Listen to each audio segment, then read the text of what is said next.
Hi, I'm Josh Allen.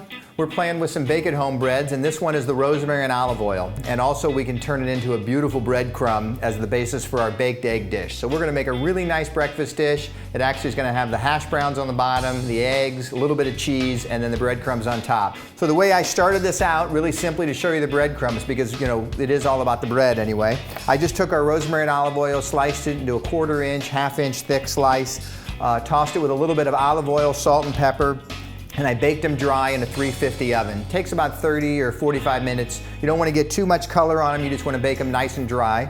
Gonna put them in a food processor. And this is 1 loaf. You can certainly cut this recipe in half if you've got a 1/2 loaf of bread left over, or however you'd like to do it. And I've got a cup of Parmesan cheese that's grated or shredded. I'm gonna pulse this, it'll be a little noisy, and we'll just pulse it down to a really nice fine breadcrumb.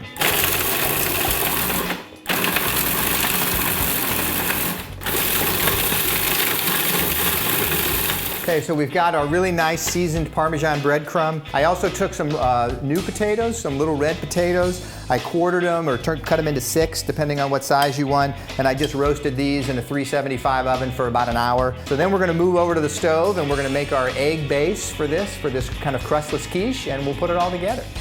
So we're gonna put a pot on the stove, about medium heat, and we're gonna make a roux. So we're gonna cook a little bit of flour into butter, and that's gonna be the thickening agent for our egg base here. So our butter's melted, add a couple ounces of flour. Now we're just gonna cook it in, so we gotta kind of stay close. We're gonna keep stirring. Just wanna cook that flour into the butter, and this will take a couple of minutes. Just wanna make sure we've got nice incorporation. We're gonna add 12 ounces of milk and 12 ounces of cream. We're gonna keep the heat on medium, and we are going to bring this up to a boil, because the thickening power of a roux won't really occur until we bring the entire liquid up to a boil. So we want to make sure that we whisk it in here and continue to whisk, not the whole time. You can certainly walk away for a minute, but you don't want to go too far. So you can see the bubbles starting to form on the outside. Right now we're coating the back of the whisk nicely. It's kind of becoming close to the consistency of like a loose pancake batter. And once we get there, we're pretty much ready to go. We're going to add 3 ounces of Parmesan cheese to this, and we're going to add a teaspoon of Dijon mustard. Anything that you got in the house will be fine. Whole grain mustard works really well, nicely. Just gives a little bit of mustard flavor and a little kick to the dish. Gonna mix that in nicely. And then I took 9 eggs, cracked them into a bowl, kind of gave them a nice simple whisk. Now we need to temper this a little bit. If we dumped this whole mixture into our eggs, we would scramble them right here in the pot, and that's not what we're looking for. We want to bake them slowly and keep that creaminess. So the easiest way to do it is just to take a little bit in there. Going to slowly whisk it in. Once you know you're starting to get there, you can add it a little bit more quickly. And we're going to have this beautiful egg base for our quiche. Just grab the last of it out with my whisk. Set my pot aside.